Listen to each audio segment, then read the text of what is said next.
नमस्कार साथियों, स्वागत है आपका अपने YouTube चैनल भाषा निकेतन में। साथियों, हम बात करेंगे हिंदी साहित्य का सरल एवं संक्षिप्त इतिहास, जो पुस्तक मनोज कुमार मिश्रा जी की है। और साथियों, यह इस पुस्तक का 27वां भाग है। और हम साथियों पढ़ेंगे आज प्रगतिवादी युग। और प्रगतिवादी युग का समय है 1936 से 1943। 1936 से कितना है, 1943 समय है।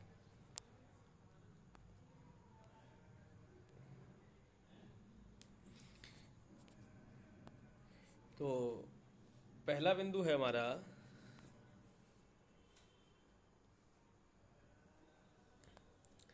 राजनीति क्षेत्र में जो विचारधारा साम्यवाद या मार्क्सवाद के नाम से जानी जाती है, साहित्य के क्षेत्र में वह विचारधारा प्रगतिवाद के नाम से जानी जाती है। देखिए, अगर आप राजनीति के क्षेत्र में उस जिस विचारधारा की बात करते हैं साम्यवाद या मार्क्सवाद के नाम से, उसी को साहित्य के क्षेत्र में हम प्रगतिवाद कहते हैं। अर्थात साम्यवादी विचारधारा के अनुरूप लिखा गया काव्य प्रगतिवादी काव्य है। तो आपसे पूछा जाए कि प्रगतिवादी काव्य कौन सा है, तो वह काव्य जो साम्यवादी विचारधारा के अनुसार है, जो साम्यवादी विचारधारा के अनुसार है, वह काव्य आपका कौन सा हो जाएगा, प्रगतिवादी काव्य। मार्क्सवाद के प्रवर्तक कार्ल मार्क्स को ही प्रगतिवाद का भी आदि प्रवर्तक माना जाता है। मार्क्सवाद के जो प्रवर्तक हैं कार्ल मार्क्स, उसको प्रगतिवाद का भी आदि प्रवर्तक मानते हैं।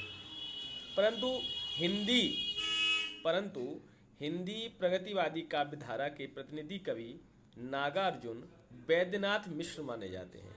लेकिन हम हिंदी प्रगतिवादी काव्य धारा के प्रतिनिधि कवि मानेंगे वो नागार्जुन, जिनको हम वैद्यनाथ मिश्र के नाम से भी जानते हैं। डॉक्टर नगेंद्र के अनुसार प्रगतिवादी काव्य की संज्ञा उस काव्य को दी गई है जो छायावाद के समाप्ति काल में ईसवी के आसपास, किस ईसवी के आसपास, 1900 शायद 35 है, 1935 के आसपास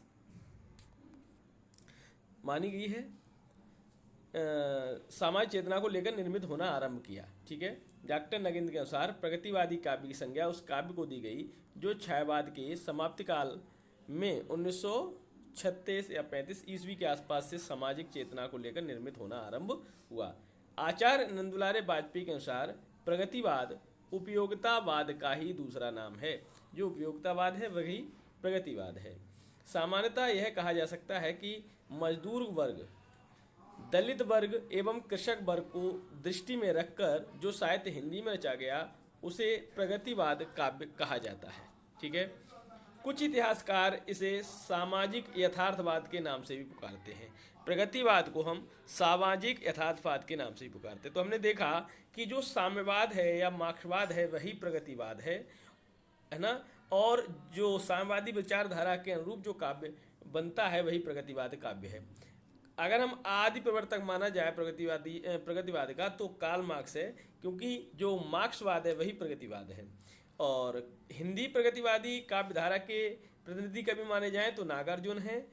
और डॉक्टर नगेंद्र के अनुसार परिभाषा दी है कि प्रगतिवाद काव्य की संज्ञा उस काव्य को दी जाती है जो छायावाद के समाप्ति काल में 1936 के आसपास की सामाजिक चेतना को लेकर निर्मित आरंभ या होता है। देखिए, उपयोगितावाद को भी हम प्रगतिवाद कहते हैं और यथार्थवाद, सामाजिक यथार्थवाद को भी हम प्रगतिवाद कहते हैं। चलिए देखते हैं अगला बिंदु।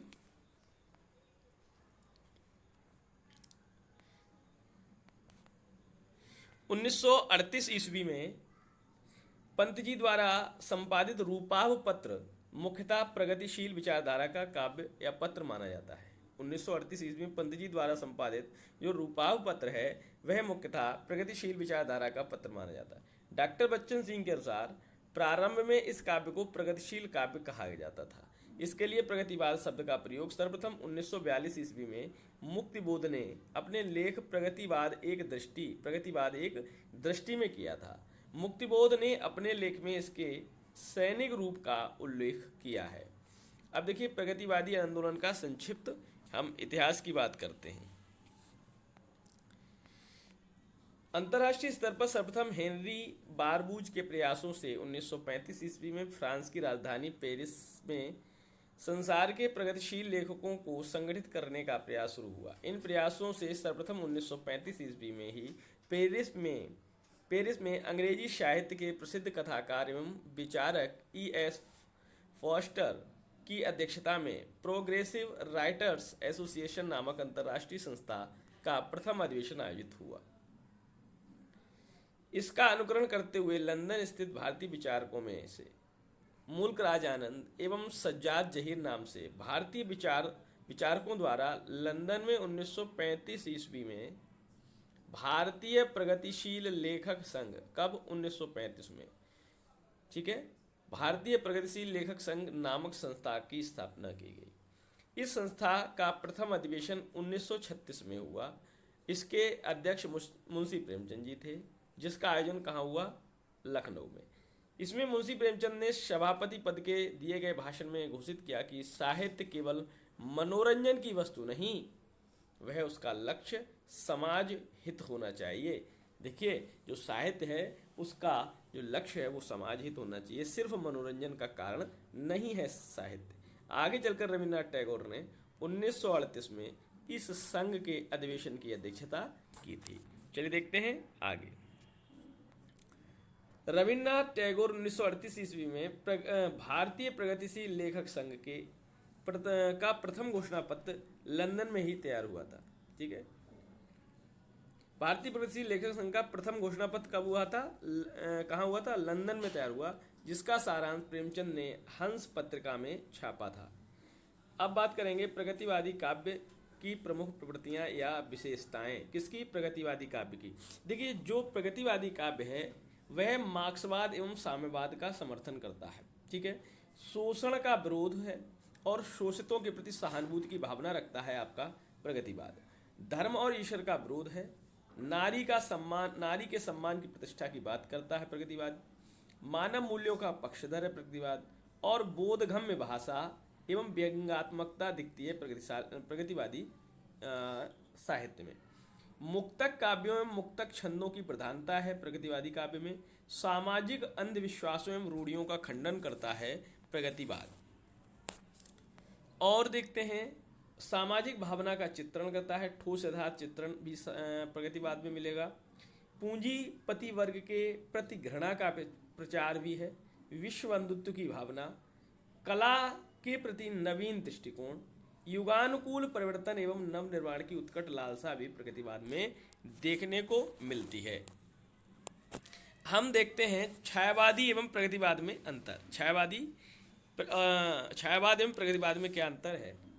छायावादी कविता का मुख्य उद्देश्य स्वांतः सुखाय माना जाता है। जो छायावादी कविता है उसका मुख्य उद्देश्य क्या होता है? स्वांतः सुखाय। लेकिन प्रगतिवादी कविता का मुख्य उद्देश्य होता है बहुजन हिताय बहुजन सुखाय। बहुजन हिताय बहुजन सुखाय, इतना अंतर तो आपको छायावाद और प्रगतिवाद के में अंतर मिलेगा। दूसरा है, छायावादी कविता में व्यक्तिगत भावना की प्रबलता होती है। जो छायावादी कविता है उसमें व्यक्तिगत भावना की प्रबलता है, और जबकि प्रगतिवादी साहित्य में सामाजिक भावना की प्रबलता होती है। ठीक है, छायावादी व्यक्तिवादी है, व्यक्तिगत भावना प्रबल है, और प्रगतिवादी में सामाजिक भावना।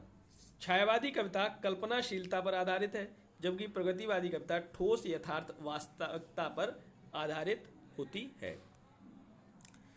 चलिए हम बात करेंगे प्रगतिवादी काव्यधारा के प्रमुख कवि। सबसे पहले बात आती है प्रगतिवादी काव्यधारा के प्रमुख कवियों में नागार्जुन। जन्मकाल 1911, 30 जून 1911 इनका समय माना जाता है। मृत्युकाल 1998, समय है 5 नवंबर 1998। जन्मस्थान ग्राम सतलखा, जिला दरभंगा। मूल वास्तविक नाम इनका वैद्यनाथ मिश्र था। 1936 में श्रीलंका में बौद्ध धर्म की दीक्षा लेने एवं बौद्ध भिक्षु बन जाने पर इनका नाम नागार्जुन पड़ा।